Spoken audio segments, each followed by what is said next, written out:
Moving westward from Mount Taylor, we reach the Zuni Mountains and the Blue Water region. We start walking on Blue Water Canyon trailhead, just downstream from Blue Water Lake State Park. This lake was created in 1920 and is fed by the surface runoff and the snowpack from the Zuni Mountains.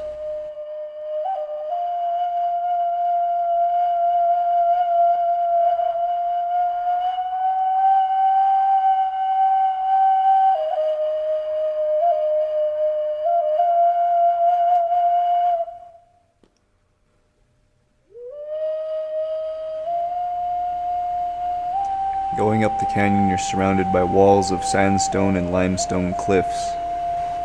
Today, the evidence for ancient human life is very little, due to flooding throughout the canyon.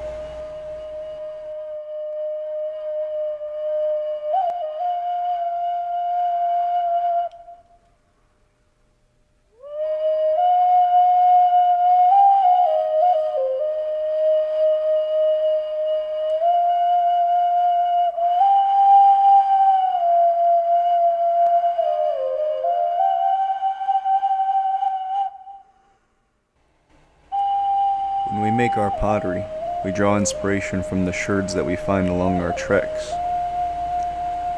It often leads us to wonder, where did the ancients draw the inspiration for their art? For the only template they had was the nature around them.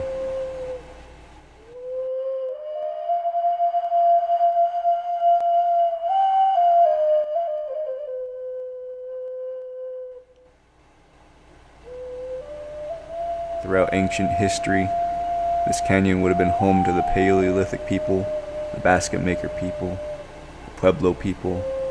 Now there are nearby home sites where the Navajo live today.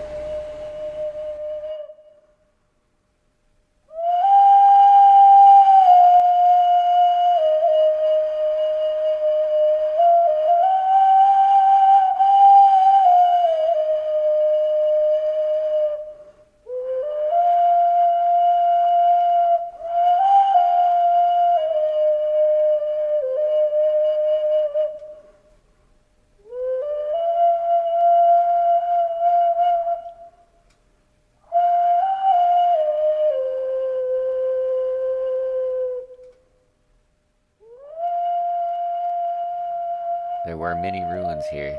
This canyon has flooded out many times over the years. Here's the small remnants of a wall that used to exist. The pottery you see here resembles the pottery that used to be here hundreds of years ago.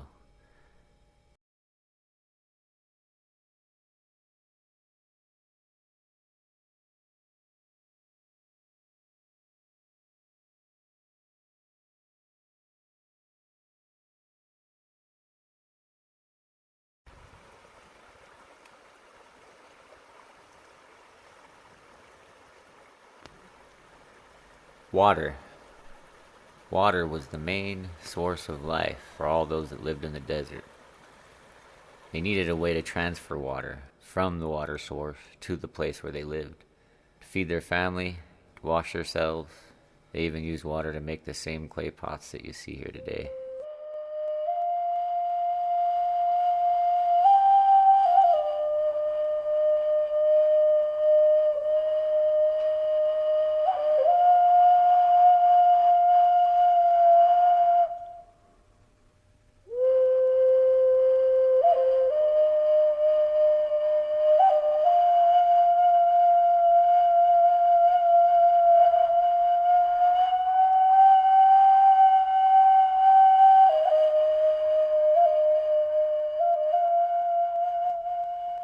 As we bring the pottery back, I feel as if we're stepping in the steps of our ancestors. We see exactly what they had to go through, and we see how capable we are today, or are not.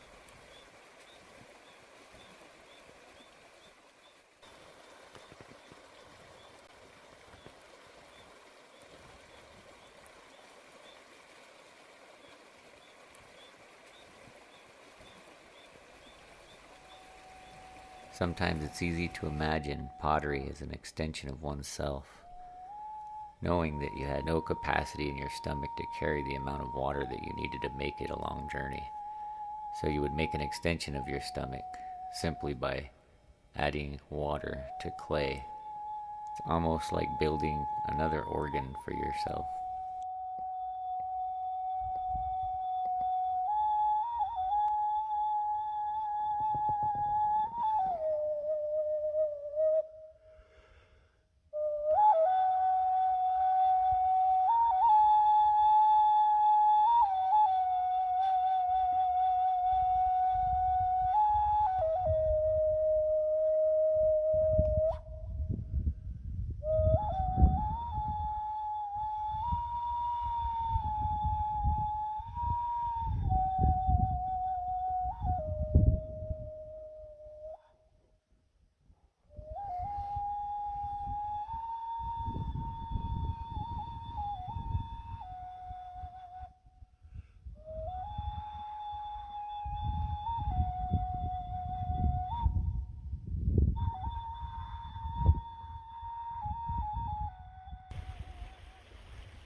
The river flowing down this canyon would have supported all of the plants and animals that the ancients could have hunted and gathered.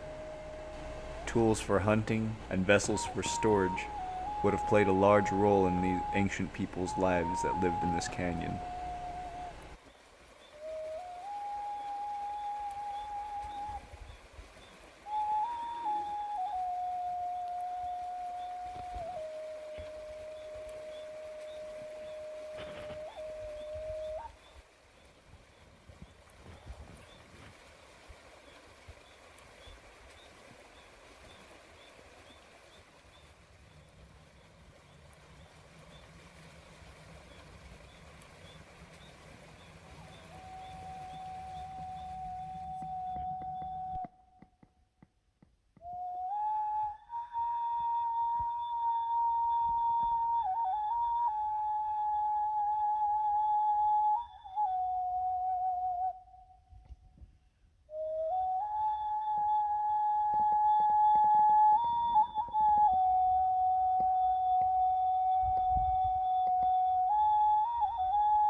look at some of the things in nature, we realize where our ancestors may have got some of their inspiration.